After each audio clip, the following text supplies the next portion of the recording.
This is Rif Beitza Daf Lamed. We're going to start the new parak, the fourth parak, maybe had the yayin.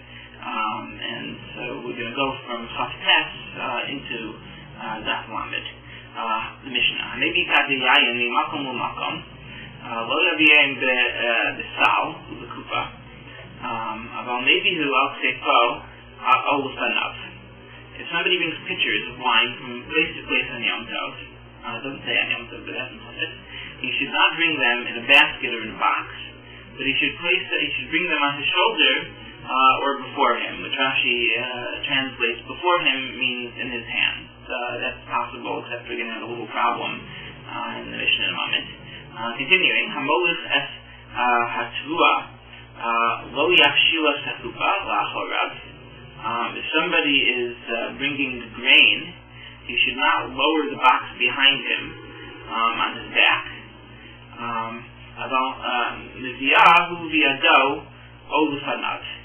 He should bring it in his hand or before himself. Now that's a little bit strange because if l'fanav means biyado, so then it shouldn't say biyado or l'fanav. And in fact, the Mishnah in our Gemara doesn't have both of them, it lacks Olufanav. But if we do have that here, it's a little bit difficult to give Rashi's translation, but then what translation are you going to give?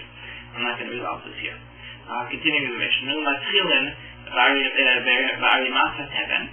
and you can begin using as fuel with a stack of straw, but not with eitzim in the muktzeh. A muktzeh is a backyard where they stored wood. Onto the Gemara, and we've already transitioned onto Daf Lamed Abed Aleph. Tana, im iyafshir l'shanot utar. Tana taught, if it's not possible to make a change from the normal way of moving it, so then it is permitted. Onto the next page of Rif. Now, we're going to talk about a bunch of deviations, and each of these deviations will either make it easier to carry it, or at the very least it's going to be a shina, it's going to be a difference, it's not going to make it more difficult. So, Askin Rav Mechoza, Rav, and our Gemara actually has Rava, established, instituted in Mechoza, Zara b'duchka, Lidru b'digla. That which is normally carried with difficulty on a shoulder, doesn't say on a shoulder, but that's the meaning of it, carried with difficulty on a shoulder, should be carried with a pitchfork. The daru b'digla, lidru ba'agda. That which is normally carried with a pitchfork should be carried with a pole. This is a pole that was carried by two people. The daru ba'agda, lidru ba'achba.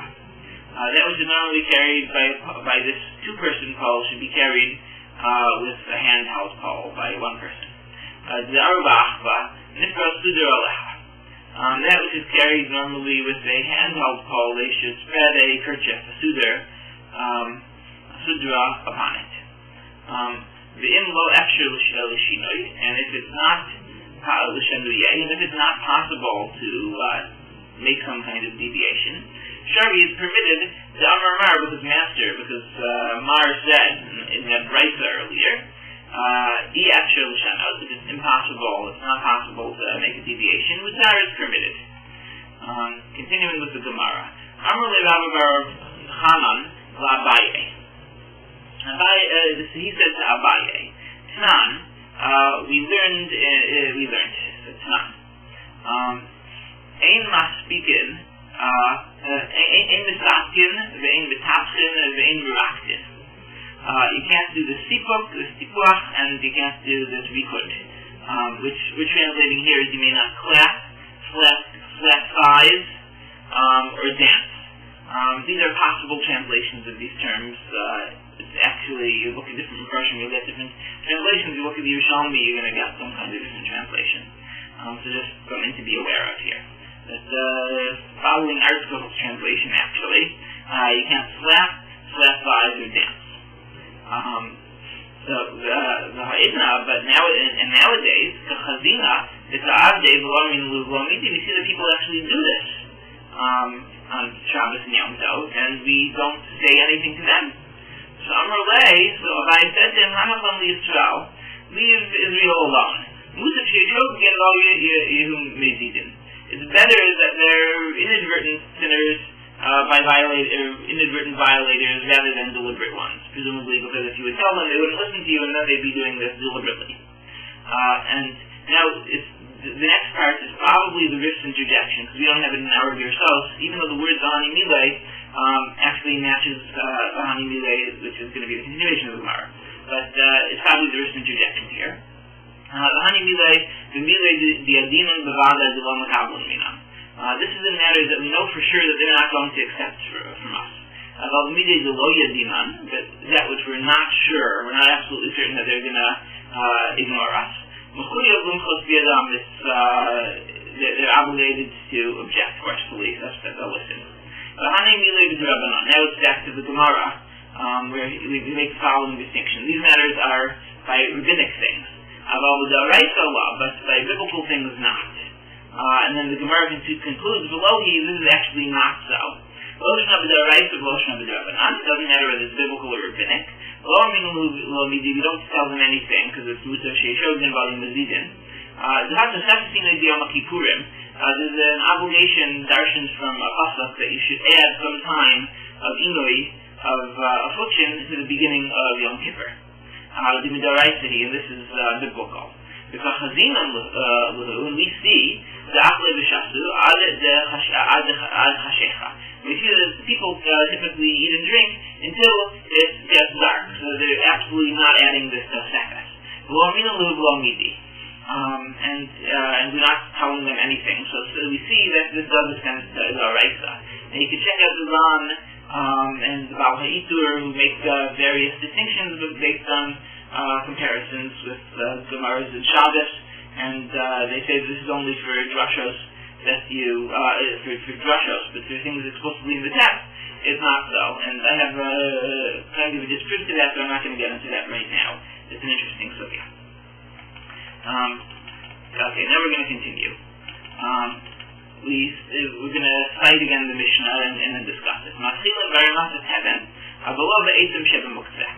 We can begin with a sack of straw, and to explain this, we can begin with a sack of straw, even though it wasn't designated beforehand for use as firewood. But not with wood, which is in the backyard, in the muktzeh. So Amar of Kahana, there's actually a discussion in the Gemara whether we establish this Mishnah in accordance with Rabbi Shimon or Rabbi Yehuda. And the Rif, different Mefarshim understand the conclusion of the Gemara differently, but since this is last, we actually, the Rif understands that we follow the final conclusion of the Gemara. That's the thing he mentioned last. That Rabbi Yehuda, he established his Mishnah with Rabbi Yehuda, the Iflei Muktzah, that he holds that there's this idea of Muktzah, that something is Muktzah, and you can't move it, and it's a V'haidim Atchilum V'armasat Heaven, and the Gemara also concludes that this, as we say that you can begin with a sack of straw. So what was the Mishnah talking about? What case? B'tiv Nasaria, with decayed straw, the Isbei Kotzi, which has thorns in it, which you can't use, you can't store, and you can't use it for cement, etc. And Mishnah goes, Ein notzon eitzim min hasukkah, ela min hasamuchla. We may not take wood from the hut. A sukkah either means a sukkah that you sit on sukkahs, and in certain cases we'll see that it does refer to that. But more in general, it just means a hut. So you can't take wood from the hut, but in other words, from the actual construction of that hut. But you can't take from what is next to it, and we're going to have to see what it means. What is next to it? The Mishnah actually goes on to the next stop, because the Rif combines two Mishnayos together in one. So we're going to go for a second to Lamed Aleph, and then go back to Lamed Abed Beis. So the Mishnah continues. Mevi'an eitzim min hasadah, min hamechunas, you can bring wood from the field, from that which is gathered together. And a karkas vafilu min hamefuzar. You can bring things from an enclosure, a carcass, even if it is scattered. Our Mishnah actually places, our Gersa's Mishnah in our Gemara actually places the Vav earlier. But based on the way that it's been discussed in the Gemara, it looks like this Gersa's, the Rif is okay. There's no real difference, halacha difference in the different Gersas, but just noting that there is this difference. The Mishnah continues, Vezu Karpas. What is this Karpas? Kol Shu Samuch L'ir, anything which is adjacent to the city, Divri Rabbi Yehuda. Rabbi Yossi says, he's disagreeing, that Kol Shenichnasen Bo Potachas, anything which you enter into there using a key, Vafilu B'Soch Tchum Shabbos, even if it's within Tchum Shabbos, implying even if it doesn't have to be immediately adjacent to the city. And the Gemara is going to discuss and determine exactly what the nature of this disagreement is. So now we're back to Beitza Daf Lamed Amid Beis, the Gemara. Ma'ishna min Hasukah Dulah. The Mishnah had started that Ein Ozen Eitim in Hasukah, Elam in Hasamuchla. So how come you can take from what is Samuchla, but you can't take from the Sukkah? So Ma'ishna min Hasukah that you can't take. Mishum de Pasasar Allah, because you're demolishing the structure. You're demolishing the structure of the hut. Misamuchla Nami Pasasar Allah. If you take from that which is next to it, you're also demolishing the structure. The understanding of the Gemara at this point is that what Samuchla means is taking it from the roof of the Sukkah. So here you're also demolishing the structure. So Amar Rabbi Yehuda Amar Shmuel, what does the Mishnah mean from that which is adjacent, from that which is next to it? Min hasamuchla defanos, from that which is next to the wall. It's not actually part of the construction, it's next to the wall and therefore you can take it. And Rav Benashia is going to give a different answer, saying that it even means from the roof. Rav Benashia Amar, Rif Beitza. You can take it from the roof, but we're talking about where there are bundles at the top. So these bundles are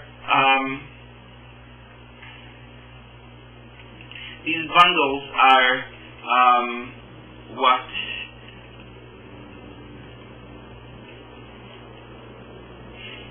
you can take off. And these bundles wouldn't be considered part of the structure, so of course you can take them off. Snei Rabbi Chia Bar Yosef taught before Kamed Rabbi Yochanan. He taught this in front of Rabbi Yochanan. Ein Loden Eitim in Hasukah, Elam in Hasamuchla. You can't take from the structure of the sukkah, but that which is next to it. And he has an extra part to it. Rabbi Shimon not here. Rabbi Shimon permits. V'shavin b'sukkah hachag, and they agree. They're alike in terms of the sukkah of the chag, the sukkah of Sukkot, during Sukkot, shehi asura, that it is forbidden. V'im hisna laha, but if he made a condition, a prior condition about it, such that it's not sanctified for the sukkah, and hafal v'itnao, all is according to his condition. So now the Gemara is going to analyze this. Umima hani batna. Will a condition indeed work on it? So Ha'amar Rav Sheshes Mishum Rabbi Akiva. He said as follows: How do you know that the wood of a sukkah is forbidden in benefit all 7 days? This is a pasuk in Vayikra 23:34. It says, "The Beryl Bnei Yisrael Lemor, v'chamishaser yom lachodesh hashivi'i hazeh,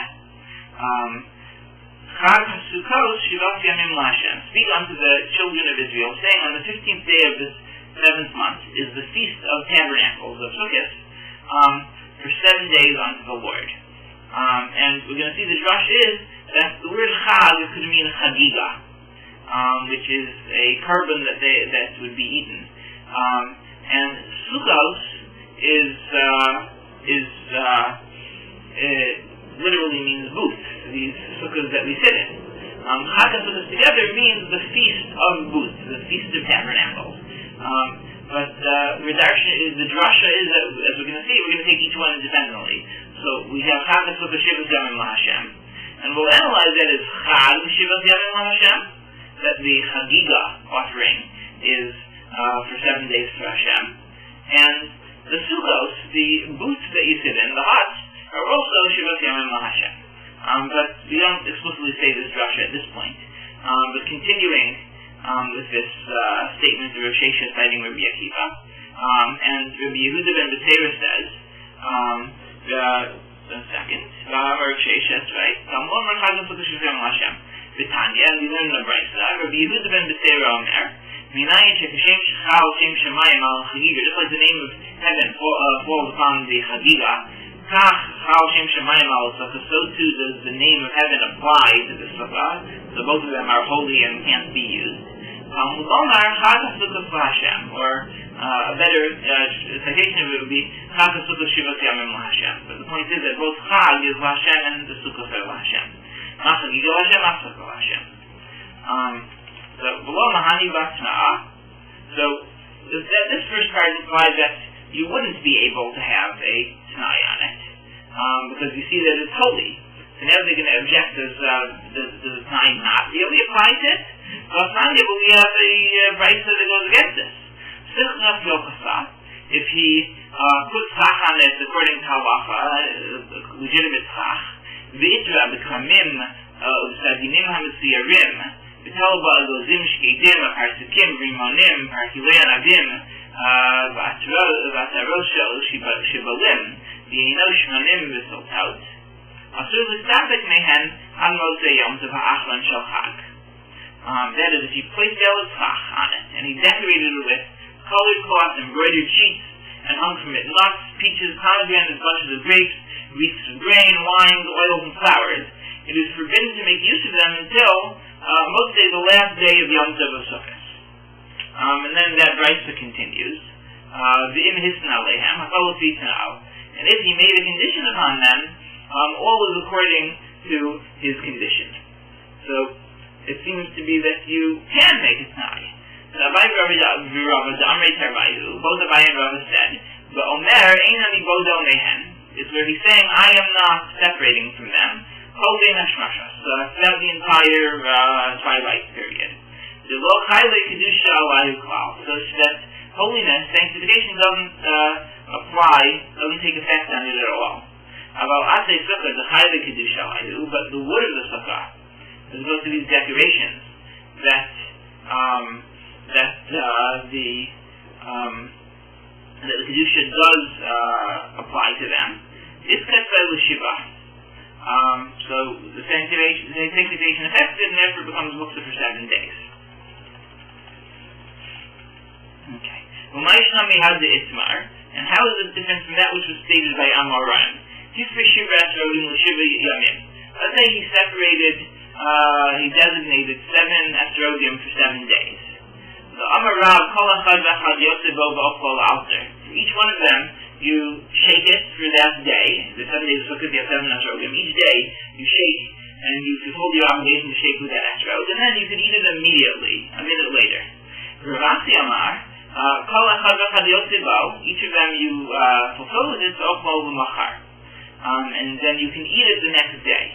So how is this different? So the answer is Hasam, the Mefaske Leilos Miyamim, where you have this hefsek of night between days, because during the night you're not shaking the Elu of an esrog. So you have this hefsek of night between each of these days, called V'chad, Yom V'chad not shaku. Each day is considered its own separate day. Hachad, the well Mafseki Leilos Miyamim. Here where you don't have night separating from days, it's reckoned as a single long day.